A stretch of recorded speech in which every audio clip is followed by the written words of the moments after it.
बिस्मिल्लाहिर्रहमानिर्रहीम। नाज़रीन अस्सलाम वालेकुम। इमरान वसीम आपकी खिदमत में हाजिर है। नाज़रीन, आज की इस वीडियो में मैं आपको जस्टिस काजी फ़ाइज़ ईसा के मुकदमे का अहवाल बताऊंगा। और जैसा कि आपको मालूम है कि जस्टिस काजी फ़ाइज़ ईसा ने जो सुप्रीम जुडिशल काउंसिल ने उन्हें शोकाज़ नोटिस जारी कर रखा है, जिसमें उनसे ये पूछा गया है कि आप अपने ज़राए आमदन बताएं, मनी ट्रेल दें, जिसके तहत आपने जो लंदन की प्रॉपर्टीज़ खरीदी थी उस शोकाज़ नोटिस को चैलेंज कर रखा है। और जो सदारती रेफरेंस सदर मुमलिकत की जानिब से भिजवाया गया था उस पर बदनीयती का इल्ज़ाम लगाते हुए सुप्रीम कोर्ट में ये सारी कार्रवाई चैलेंज कर रखी है। और आज जस्टिस काजी फ़ाइज़ ईसा की दरख्वास्त पर 30वीं समाअत जो है वो सुप्रीम कोर्ट ऑफ पाकिस्तान में हुई है। आज की इस वीडियो में आज जो कार्रवाई हुई है उसका मुकम्मल अहवाल आपको बताऊंगा। और आज गाड़ी में बैठकर ये वीडियो बनाने का मकसद ये नहीं कुछ आपको कुछ और दिखाना है, बल्कि आज वफाकी दारुल हुकूमत इस्लामाबाद का मौसम जो है वो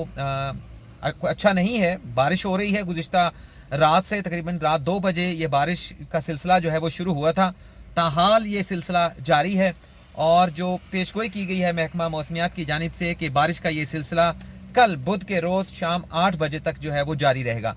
तो हम आगाज़ करते हैं कि आज सुप्रीम कोर्ट में जस्टिस काजी फ़ाइज़ ईसा के मुकदमे में क्या कार्रवाई हुई। और जैसा कि आपको मालूम है कि Sindh high court bar association के वकील रशीद रिजवी जो है वो कल दलाइल दे रहे थे और उनके दलाइल के दौरान जो है वो कल जल्दी जो है वो कार्रवाई जो है वो ख़त्म कर दी गई, क्योंकि चीफ इलेक्शन कमिश्नर जो राजा सिकंदर सुल्तान है उन्होंने हल्फ लेना था, तो इसलिए कल आधा घंटा कार्रवाई जो है वो पहले ख़त्म कर दी गई। तो रशीद रिजवी साहब ने कहा था कि आज के रोज़ मंगल के रोज़ वो अपने जो दलाइल हैं वो आधे घंटे में मुकम्मल कर लेंगे। तो आज जो रशीद रिजवी साहब की जानिब से दलाइल दिए गए, उन्होंने तो पहले तो अपने जो पहले वाले दलाइल हैं उनको भी दोहराया है। और उनकी जानिब से ये कहा गया है कि आला अदलिया का जो जज होता है वो अपने हलफ की पासदारी सिर्फ एक ही सूरत में कर सकता है, अगर उसकी जो मुद्दत मुलाजमत होगी, जो उसका टेन्योर होगा एज ए जज ऑफ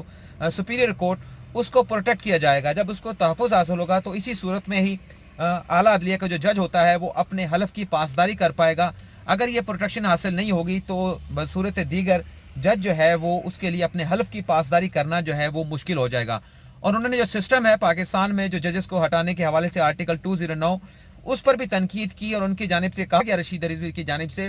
कि पाकिस्तान में किसी जज को उसके ओहदे से हटाना इंतहाई आसान है और पूरी दुनिया में आला अदलिया के जज को उसके ओहदे से हटाना इंतहाई मुश्किल है। और जैसा कि मैंने आपको कल भी अपडेट किया था, कल रशीद रिजवी साहब की जानिब से कहा गया था कि अब चूंकि तब्दीली आ चुकी है सुप्रीम जुडिशल काउंसिल में और जस्टिस महताब बंदयाल जो है वो सुप्रीम जुडिशल काउंसिल के मेंबर बन गए हैं, तो अब सुप्रीम जुडिशल काउंसिल में वो नहीं होगा जो पिछले 2-3 सालों में होता आया है। तो इस पर जस्टिस महताब बंदयाल की जानिब से कहा गया था कि आप इस तब्दीली की बात को जो है वो रहने दें। लेकिन आज भी जब ये तनकीद की गई जो है वो हदफ तनकीद बनाया गया सुप्रीम जुडिशल काउंसिल को या आर्टिकल 209 को, तो उस पर जस्टिस महताब बंदयाल का ये कहना था कि आप ये दलील देकर दरअसल आइन पर तनकीद कर रहे हैं। सुप्रीम जुडिशल काउंसिल जब किसी जज के खिलाफ रेफरेंस आता है तो कानून के मुताबिक और आइन के मुताबिक जो उसके अख्तियार हैं उसके मुताबिक ही पुरस्यूट करती है। उसके अलावा सुप्रीम जुडिशल काउंसिल के पास अपने जो आइनी या कानूनी अख्तियार है उससे डेविएट करने के उसके पास कोई जवाज़ नहीं है, कोई अख्तियार नहीं है। और उन्होंने रशीद रिजवी साहब से ये भी कहा कि आप सुप्रीम जुडिशल काउंसिल और आर्टिकल 209 को हदफ तनकीद बनाने की बजाय आप अपने दलाइल पर तवज्जो दें। और जस्टिस महताब बंदयाल की जानिब से आज एक और भी बड़ी अहम बात की गई। वो बात ये थी जिसमें जस्टिस महताब बंदयाल ने यह कहा कि आला अदलिया के जो जजेस हैं वो भी काबिल एहतसाब हैं, उनका एहतसाब भी होना चाहिए। ये नहीं हो सकता कि जो जजेस हैं पूरी जो पाकिस्तान में जो दूसरे लोग हैं, पार्लियामेंटेरियन हैं, अरकान असम्बली हैं, सेनेटर्स हैं, उनका एहतसाब तो अदलिया करे लेकिन जजेस का एहतसाब ना हो, ऐसा हो नहीं सकता। उन्होंने कहा कि जो जज हैं चाहे वो सुप्रीम कोर्ट का हो चाहे वो हाई कोर्ट का हो, उनका एहतसाब भी होना चाहिए और जजेस भी काबिल एहतसाब हैं। लेकिन उनकी जानिब से एक बात यह भी की गई कि जो जज होता है सुपीरियर कोर्ट का वो शीशे के घर में रहता है और शीशे के घर में जब जज रहता है तो उसका कंडक्ट हो, उसके बच्चों का करैक्टर हो या कंडक्ट हो तो शीशे की तरह ही साफ शफाफ होना चाहिए, उस पर कोई धब्बा जो है वो नहीं होना चाहिए। लेकिन जब उनकी जानिब से ये दलील दी गई तो रशीद रिजवी साहब की जानिब से कहा गया जो अपने दलाइल दे रहे थे कि जज का घर ज़रूर शीशे का होता है लेकिन जज का घर बुलेट प्रूफ होना चाहिए और हर किसी को यह अख्तियार नहीं होना चाहिए कि जज के शीशे के घर के ऊपर जो है वो कंकर मारे या पत्थर मारे। और उनकी जानिब से 2 शूटरों की मिसाल दी गई रशीद रिजवी साहब की जानिब से। रशीद रिजवी ने यह कहा कि जज का घर शीशे का होता है, बुलेट प्रूफ का होना चाहिए, बुलेट प्रूफ शीशे का होना चाहिए और उस पर शूट करने का अख्तियार सिर्फ 2 अथॉरिटीज़ के पास हैं, और जो उन्होंने कल भी बात की थी कि सदर मुमलिकत जो है वो इंक्वायरी करा सकते हैं, उनके पास अथॉरिटी है, वो किसी को ऑथराइज कर सकते हैं किसी जज के खिलाफ इंक्वायरी की। और दूसरी जो उन्होंने बताया जो दूसरा शूटर हो सकता है वो सुप्रीम जुडिशल काउंसिल है। किसी जज के खिलाफ अगर कंप्लेंट आती है, ये सदारती रेफरेंस आता है, तो उस पर कार्रवाई करने का जो सोली जो अख्तियार है वो सुप्रीम जुडिशल काउंसिल का है। उसके अलावा किसी का अख्तियार नहीं है कि किसी जज के घर पर जो शीशे का हो उस पर जो है वो कंकरियां या पत्थर मार सके। और जैसा कि कल भी रशीद रिजवी की जानिब से कहा गया था कि अगर जज को तहफ़्फ़ुज़ हासिल नहीं होगा और एग्जेक्टिव में से कोई भी उठकर जज के कंडक्ट पर या जज के किरदार के हवाले से तहकीकात शुरू कर देगा, तो फिर एक वक्त ये भी आएगा कि किसी थाने का एसएचओ जो है जजेस के खिलाफ जो है वो अपनी तहकीकात जो है वो शुरू कर देगा। और उन्होंने जासूसी के ऊपर भी दलाइल दी है कि जस्टिस काजी फाइज ईसा की जासूसी की गई, उनके बच्चों की जासूसी की गई, ताकि उनके खिलाफ मवाद जो है वो इकट्ठा किया जा सके और रेफरेंस जो है उनके खिलाफ तैयार करके सुप्रीम जुडिशल काउंसिल में जो है वो भिजवाया जा सके।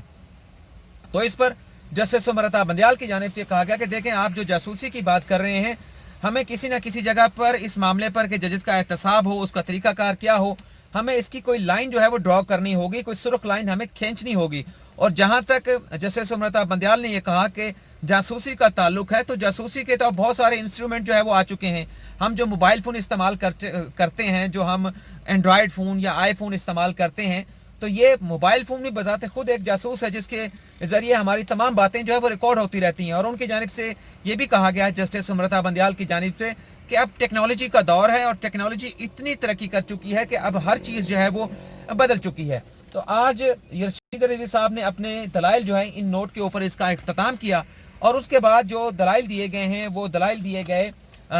पाकिस्तान बार काउंसिल के वकील सलमान अकरम राजा की जानिब से। और आपको नाज़रीन मालूम है कि सलमान अकरम राजा इससे पहले जब पनामा का मुकदमा आया था, पनामा का जब स्कैंडल आया था, तो सलमान अकरम राजा हसन हुसैन के भी वकील थे, मरियम नवाज के भी वकील थे, और उनकी भी फॉरेन प्रॉपर्टीज़ जो है वो पनामा स्कैंडल में सामने आई थी। और अब जस्टिस काजी फाइज ईसा के मुकदमे में वो सुप्रीम के मुकदमे में वो पाकिस्तान बार काउंसिल के वकील हैं, और वो प्रोटेक्ट करेंगे। ज़ाहिर सी बात है, जो रेफरेंस बनाया गया है फॉरेन प्रॉपर्टीज़ के ऊपर हुकूमत की जानिब से जस्टिस काजी फाइज ईसा की, तो वो ये इसमें प्रोटेक्ट करेंगे पाकिस्तान बार काउंसिल के मौक़िफ़ को। लेकिन यहाँ पर ये भी बता दें कि सलमान अकरम राजा जब सुप्रीम कोर्ट ऑफ पाकिस्तान में साबिक चीफ जस्टिस साकिब निसार के दौर में वज़ीर आज़म इमरान खान की जो हमशीरा हैं अलीमा खान, उनकी जो फॉरेन प्रॉपर्टीज़ और दुबई के जब फ्लैट सामने आए थे, तो उनका दिफा करने के लिए भी जो वकील सुप्रीम कोर्ट ऑफ पाकिस्तान में साबिक चीफ जस्टिस साकिब निसार के सामने पेश हुए थे, तो वो भी सलमान अकरम राजा थे। तो इस तरह से आज जब हम सहाफ़ी वहाँ पर एक रिपोर्टिंग कर रहे थे, तो एक तासुर ये भी सामने आया कि जिसकी भी फॉरेन प्रॉपर्टी सामने आती है तो वो अपने दिफा के लिए सलमान अकरम राजा को जो है वो सामने ले आता है। लेकिन यहाँ पे इस मुकदमे में बराह रास्त जो है वो सलमान अकरम राजा जस्टिस काजी फाइज ईसा के वकील नहीं है, काजी फाइज ईसा के वकील नहीं है। लेकिन सलमान अकरम राजा, जैसे मैंने आपको बताया कि पाकिस्तान बार काउंसिल के वकील हैं, तो उनकी जानिब से एक तो दलील ये दी गई कि ARU यूनिट जिन्होंने जस्टिस काजी फाइज ईसा के खिलाफ ये सारा मवाद इकट्ठा किया, और मवाद इकट्ठा करने के बाद वजारत कानून के ज़रिए बरास्ता वज़ीर आज़म ऑफिस एडवाइस करके रेफरेंस जो है वो सदर मुमलिकत को भिजवाया था। तो उन्होंने कहा कि जज को जो तहफ़्फ़ुज़ हासिल है आर्टिकल 209 के तहत ARU ने उस तहफ़्फ़ुज़ की खिलाफ वर्जी करके जो है ये मवाद इकट्ठा किया, और जो फेडरल गवर्नमेंट के रूल्स हैं उसके तहत ARU जो कि गैर कानूनी बॉडी है, उसको ऐसा कोई मवाद इकट्ठा करने का अख्तियार नहीं है। और अगर कोई ऐसा मवाद ARU यूनिट जिसके चेयरमैन शहजाद अकबर हैं इकट्ठा करना भी था, तो उन्हें सदर मुमलिकत के सामने जो शिकायत आई थी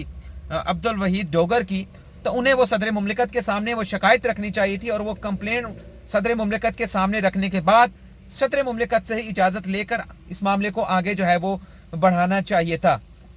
मजीद सलमान अकरम राजा जो उन्होंने दलाइल दिए, उन्होंने कहा ताहाल इस मामले पर जो तरीकाकार है जज को हटाने का किसी भी आला अदलिया को, उस पर कानून साजी जो है वो पार्लियामेंट में होनी चाहिए, क्योंकि इस जो तरीकाकार है इसमें बहुत सारे जो है वो झोल मौजूद हैं। लेकिन जब तक पार्लियामेंट कानून साजी नहीं कर लेती, तब तक जो है वो इसी तरीकाकार के मुताबिक जो है वो डील करना पड़ेगा। जस्टिस काजी फाइज ईसा के खिलाफ जो रेफरेंस जो है वो भिजवाया गया है, उनकी जानिब से ये भी कहा गया कि आला अदलिया के जजेस को ऐसी इंक्वायरी के जरिए मुलजम जो है वो नहीं बनाया जा सकता। ARU यूनिट ने इंक्वायरी के जरिए जज के खिलाफ मवाद तलाश करने की कोशिश की, और वो इस पर जस्टिस मुनीब अख्तर का ये कहना था कि क्योंकि जो सलमान अकरम राजा थे उनकी जानिब से ये भी कहा गया कि ये सारा मामला जो है वो मिसकंडक्ट का नहीं है, बल्कि टैक्स का मामला है, टैक्स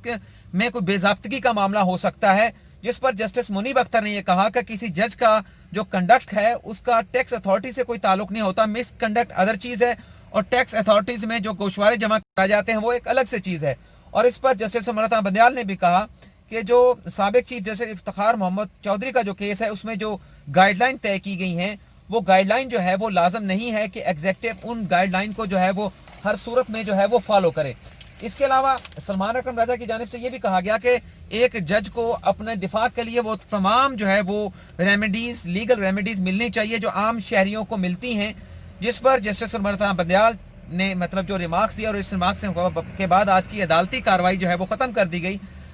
जस्टिस अमृता बंदयाल की जानिब से ये कहा गया कि जज के खिलाफ अगर कोई शिकायत आम आदमी फाइल करता है तो उस शिकायत कानूनदा का भी हक है कि उसकी दरख्वास्त को सुना जाए, उसकी दरख्वास्त के ऊपर जो जज के खिलाफ उसने दी है उस पर भी कार्रवाई की जाए। और उन्होंने कहा कि ये मामला सिर्फ टैक्स का नहीं है बल्कि मिसकंडक्ट का भी है और अदालत जो पूछ रही है वो ये पूछ रही है कि आपके ज़राए आमदन क्या थे, किस तरह से आपने ये प्रॉपर्टीज़ खरीदी। तो आज की कार्रवाई जस्टिस अमृता बंदयाल ने अपने इन्हीं रिमार्क्स के ऊपर ख़त्म की और सलमान अकरम राजा कल भी अपने दलाइल जो है वो जारी रखेंगे। कल बुध के रोज़ जस्टिस काजी फाइज इज़ा के मुकदमे की आखिरी समाअत होगी और उसके बाद फिर ये कार्रवाई अगले हफ्ते तक जो है वो चली जाएगी और फिर अगले हफ्ते से पीर के रोज़ से जो है दोबारा से इस मामले के ऊपर जो है वो कार्रवाई का आगाज़ होगा।